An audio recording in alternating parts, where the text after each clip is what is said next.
I think representation is important, especially representation of marginalized and underrepresented demographics around the world, that is. It gives us the opportunity to see those that look like us on the big screens and have our own stories told. It also gives other demographics the chance to empathize with these diverse experiences, thus creating a more understanding society. But the main reason why I think representation is important is relatively simple. Because for the past 2 centuries, so far, basically since the advent of motion picture and interactive entertainment, only certain demographics have gotten the chance to see themselves represented on the big and small screens on a wide scale. Whether it be white demographics in a very diverse country like the United States, or Russians in the former Soviet Union, a country that had way more non-Russian ethnic groups contrary to popular belief. We've definitely gotten some scraps and pieces of representation here and there, but it is nowhere near the amount that certain ethnic groups have. The fact that continents like Africa and Latin America don't have well-developed entertainment industries due to centuries of colonialism and corruption exacerbates this issue because it means we still haven't gotten the chance to see a AAA African game, or a AAA Brazilian game, or a big-budget Congolese blockbuster. Now, just picture those in your head. Pretty hard, right? But that's why we need representation. Now, given that that's the fact of the matter, it's peculiar to me that a very Japanese video game series like Yakuza has more characters of African descent than you'd think, coming out of a series whose origin country doesn't have that much of a black population.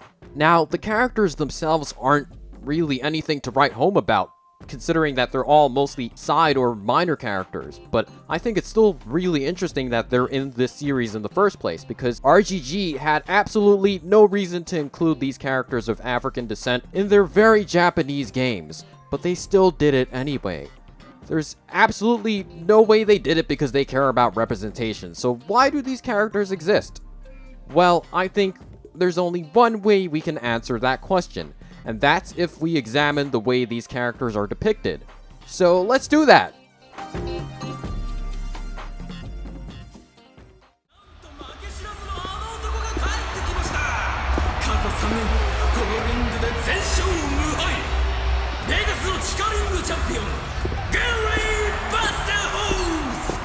Gary Buster Holmes' story starts in the Purgatory, an inconspicuous area located in an abandoned subway station in the northern part of Kamurocho. The Purgatory is home to brothels, a casino, and an illegal fighting arena called the Coliseum. The Coliseum hosts daily competitions, and before Kiryu came along, Gary was the undefeated champion of the Coliseum. Now, according to the Yakuza wiki, this is his backstory. Gary was an American wrestling champion who, in search of a challenge, traveled to Japan to participate in these underground Coliseum tournaments. He quickly became the arena's champion, and enraptured by the thrill of competing in these tournaments, he relocated to Japan full-time and became the florist's personal bodyguard. Now, I don't know whether or not this is actually Gary's backstory, because there aren't any sources cited in the wiki's article, and nowhere in Yakuza 1, the game Gary is introduced in, is this backstory mentioned or told. So my guess is that whoever wrote this article thought they'd fill out the blanks in his story since he doesn't have much of one to begin with. And I don't have a problem with that, because in all honesty, Yakuza 1 doesn't give you that much to work with regarding Gary's character, aside from the fact that he's a good example of the funny foreigner trope. Now, what is the funny foreigner trope? Let me explain. The funny foreigner trope is basically when a character who is foreign to the country that they're currently in is depicted as the butt of the joke due to their foreignness, because usually they're ignorant of the piece of media's home country's culture. They don't know how to speak the language properly. They will either be unsure of themselves or totally oblivious to how odd everybody finds them. This character trope is very prevalent in Japanese media, and Gary Buster Holmes is a good example of this trope. According to Kiryu, Gary's Japanese isn't very good. そう君氏と安楽氏、奥のみは？相変わらず日本語分かってねえな。Now, what do we take away from this? Well, I'd say there's nothing particularly controversial about Gary's character because he's basically just the ignorant American stereotype. And that stereotype is race neutral.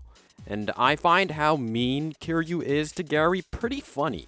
Now, Yakuza 1 and Yakuza 2 aren't the only games Gary is in. He makes a minor appearance in Yakuza 4 and a minor appearance in Yakuza Dead Souls, and I'd say in those games is where he's truly solidified as a series mainstay. He's still a relatively minor character, but he's definitely a small puzzle piece in the larger Yakuza tapestry, and I think this is further proven by his appearance in the Ichiban Saga games. So let's talk about his appearances in those games.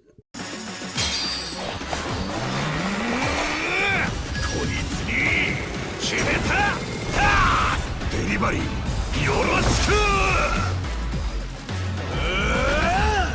即死と副上司好みは Since Yakuza Like a Dragon, the first Ichiban game, marks the transition from real-time beat-em-up to turn-based RPG combat for the series, never seen before gameplay elements are introduced. And since this is the Yakuza series, you know some of these elements and gimmicks are going to be a bit more on the weird side. Like Pound Mates, for example. Yeah, that's the name that they went with. Pound Mates. Anyway, weirdly salacious name aside, Gary Buster Holmes is actually the one that introduces this gameplay gimmick to Ichiban and the player in an unexpected but pleasantly surprising interruption to your traversal of Ijincho in Chapter 4 of the game, in a sub-story. And yeah, he's still the funny foreigner in this game, speaking Japanese with a comically strong accent. His American accent when he's speaking Japanese is so strong that even I, as someone who does not speak or understand Japanese, can tell. In the sub-story itself, he explains what the Pound Mates mechanic is, and it's just like a Dragon's version of what an assist or support would be. You basically call non-playable characters to assist you in battle after paying a certain amount of money, and Gary is one of them. In the second Ichiban game, Like a Dragon Infinite Wealth, the Pound Mates mechanic makes a return. But this time, apparently Gary now owns a company named Gary's Love Camp? Okay, what the fuck is up with these salacious sounding names? That name sounds like a goddamn porno series! Getting back on track, this company that Gary owns now operates the Pound Mate service. Yeah, it's a Pounds Mate service. And I must say, this is quite the character development considering the fact that Gary used to be a champion fighter in an illegal underground fighting ring, but you just love to see it. Overall, I'd say Gary is a character that I love to see every time he's on screen, because if I'm being honest, the way the funny foreigner trope is utilized with his character specifically is pretty funny. I find myself laughing at Gary's funky Japanese pronunciation, and I'm not really the intended audience for that joke, given the fact that I do not speak Japanese, but it's still very funny nonetheless. And he could have been white, and it wouldn't have changed the thing about his character. He just happens to be black. And I always welcome that kind of representation, even if it's a minor character. The next character we're talking about is Mitsuo. First and foremost, Mitsuo is one of the orphans that Kiryu takes into the Morning Glory orphanage. And we're introduced to him along with all the other kids in the orphanage at the beginning of Yakuza 3. Not much more information is actually given about his backstory in the game itself, but according to Mitsuo's page on the Yakuza wiki, he was born to an African-American father and a Japanese mother. Before he was born, his father left the country not knowing his mother got pregnant. After the death of his mother, he was taken into the Morning Glory orphanage. Now, this backstory could very well just be a headcanon for all we know, because no citations are actually present in this paragraph, or the whole article for that matter. But I won't say that it doesn't sound like a believable backstory for the character, because weirdly enough, there are quite a few Japanese, half-black, half-Japanese kids with that exact backstory. And I love the fact that they made his father the black parent and his mother the Japanese one, because it's like they know for some reason that that's almost always the case when it comes to the background of Blasian kids. The mother is almost never the black parent. Crystal K, Naomi Osaka, Yoon Mi Ray, Joyce Rice all have a black father and an Asian mother. But those are just only a few examples, so maybe it's just a coincidence. Oh yeah, we're supposed to be talking about Mitsuo from the Yakuza series. Sorry about that detour. These details of Mitsuo's backstory aren't in the actual game, but I think the backstory provided in his wiki page suffices. Now, what about how he's depicted in the game itself? Well, he's just a normal kid for the most part. There is a sub-story where his racial background is the subject of discussion. What do I mean by this? Well, he has a crush on one of the girls in the orphanage. Her name is Riona. And in response to the idea of the two of them being in a relationship together, she's like, it's never gonna happen. I just can't see myself with a black guy. So yeah, she's more than a little bit on the racist side, but don't you worry because this sub-story has a good ending. いや、やめて。わ、ひでえ。マジ？気持ち悪い。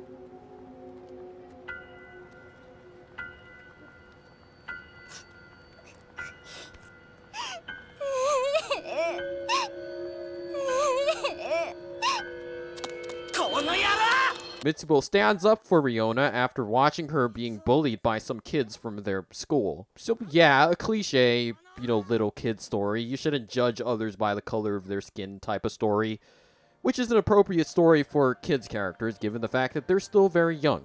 Now, Mitsubo as a character is your typical angsty 10-year-old kid. There's nothing particularly stand out about his personality beyond that, and I don't necessarily have a problem with that. He is just one of the orphanage kids, and I don't think these characters can get more complex than what we see from them. He also makes an appearance in Yakuza 6, in one of the game's prologue scenes. In that scene, it's revealed that Mitsubo became an active baseball player at his school. His skills are so well recognized that he has a chance of earning a scholarship for it, to a prestigious university, I presume. Okay, we're gonna take a quick detour to talk about Haruka. The whole reason she leaves the orphanage in the first place is because of the thought of Mitsubo's chance at a scholarship being affected by his connection to Haruka and Kiryu. Obviously, this angers Mitsubo because it's been established that this family doesn't care about shit like that, but yeah, we're not going to get into Yakuza 6's story. Overall, I'd say that I like Mitsubo as much as I like any of the other orphanage kids. While he doesn't play a big role in the series, which is the case for all the orphanage kids, he's still a fully fledged character with dreams and aspirations of his own. And the sub-story in which his racial identity is the subject is handled decently, I'd say. It's nothing special, but it's also not offensive in my opinion.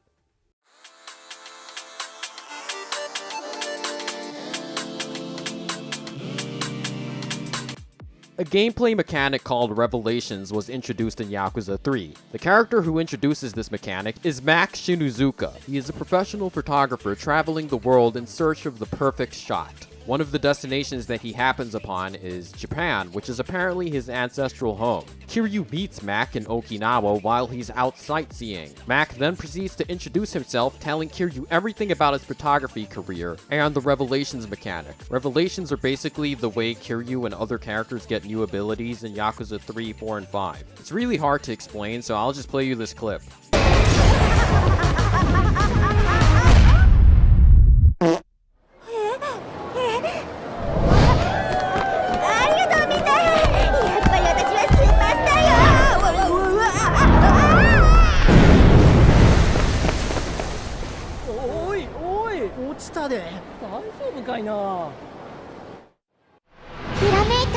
And now you know why it's hard to explain. Anyway, Yakuza 3 isn't the only Yakuza game Mac makes an appearance in. In Yakuza 4, he has a brief interaction with Akiyama, where he tells Akiyama that he looks like a porn star, which may or may not be a compliment. In Yakuza 5, he's given a ride by Taichi Suzuki, the taxi driver. Even with Kiryu trying to blend in and not be recognized given his situation in Yakuza 5, Mac, being the goofball that he is, still refers to Kiryu by his real name at the top of his lungs. Yeah, in Yakuza 5, he's more of a goofball, and he eloquently describes what a revelation is once more. He's also married to a Japanese woman, apparently, so there's that too. Now, sadly, Yakuza 5 is the last game that Mac appeared in as of April 2025. Apparently, there were plans to include him in Like a Dragon Ishin to introduce its new photo mode feature, but Yokoyama-san was against it, stating the mechanic was not tied closely enough to the historical setting that the decision to include Mac would come across as too arbitrary. Which is certainly a reason. Not a valid one, but it is what it is. Who knows, maybe he'll be in Yakuza 9. I'd really love for him to be in Yakuza 9 so we can meet Ichiban and his party. Like, just imagine an interaction between Mac and Ichiban, or Mac and Adachi, or Mac and Nanba. And imagine what he would look like with Dragon Engine graphics. That would be really nice to see, so hopefully RGG considers that. Now, what do I think of Mac's character in general? Well, for a side character, I'd say his story is pretty compelling. A photographer that's traveling the world looking for the perfect shot, something he describes as, and I quote, "It's when a scene catches your eye, and next thing you know, it sucks you into a trance. Something so powerful it gives you a revelation." He's got a lot of character for someone who has very little screen time and is mostly tied to a gameplay mechanic, which I think is pretty cool. Just off of his backstory alone, RGG could make a whole sub-story or a bunch of sub-stories centering around him, or even include him in the main story of a future Yakuza game. So I'd say he's a good side character relegated to a gameplay mechanic that has a lot of potential to be built upon, and it'd be really nice if RGG tried something like that. And finally, Chitose Buster Holmes, Gary Buster Holmes' daughter. Now, remember the Poundmate mechanic in Yakuza Like a Dragon? Well, it makes a return in Like a Dragon Infinite Wealth, the sequel to Yakuza Like a Dragon. And the first new Poundmate introduced in Like a Dragon Infinite Wealth is Chitose Buster Holmes, the first major black woman in Yakuza who isn't an NPC. And I have a few problems with her depiction. Yeah, I saved the least good for last. What are you gonna do about it? Anyway, first off, I want to talk about how her design isn't great. They basically took Gary's model and modified it to look slightly more feminine, which I think does a disservice to Chitose. They could have easily made her very muscular and buffy and more feminine at the same time. And fan art of her, courtesy of fan artist Yamatasu, who you should follow on Instagram, proves that she can look very feminine and muscular at the same time. She's just way too masculinized, especially as the only black female character who isn't an NPC. And I'm not gonna go into the rather problematic implications of that. If you know, you know. Stay woke. But that's only my first problem. The second is that her whole introduction is basically a joke. A really bad joke. During Chapter 3 of Infinite Wealth, while Ichiban's party is searching for Chitose Fujinomiya, a major character in this game, a homeless man gives Ichiban a brochure advertising Gary's Love Camp. Remember Gary Buster Holmes' company? Telling him one of their members is named Chitose and matches their description. When contacting the number, Gary, identifiable by his whimsical accent, responds to the call and dispatches Chitose Buster Holmes, and the joke is that she's not the real Chitose, or rather, not the Chitose that they're looking for. And I feel like what's at the center of this joke is the contrast and beauty between Chitose Buster Holmes and Chitose Fujinomiya, which emphasizes the unexpected appearance of Chitose Buster Holmes. Chitose Fujinomiya is a young, attractive, skinny Japanese woman, and that's what you're expecting to see after Ichiban contacts Gary's Love Camp. But instead, you're greeted by a muscular, dark-skinned black woman who looks very masculine. You see what I'm getting at? The joke is pretty obvious if you ask me, and I don't like the implication. Like I said earlier, if they made Chitose Buster Holmes more feminine while still keeping the muscles, I wouldn't have as much of a problem with this joke. Like, if they used this design, courtesy of Yamatasu again, I'd vibe with her character way more. Now, as for her actual character, she's not too bad. She's basically the less goofy female version of her father. And she does have a whole sub-story dedicated to her, and it's one of the dating sub-stories in Infinite Wealth that I don't really want to talk about in depth, but I'll summarize hers a little bit. Basically, Chitose thinks Ichiban wants to marry her after she misinterprets something he said to her a few hours ago. And this obviously causes a misunderstanding because Ichiban is very obviously not interested in Chitose romantically. And after Chitose finds this out, she starts crying. Her father hears her crying all the way from the top of a building, and like the G that he is, he jumps from the building, like all the way from the top of the building to where Chitose and Ichiban are. Kawa. Dare desu ka?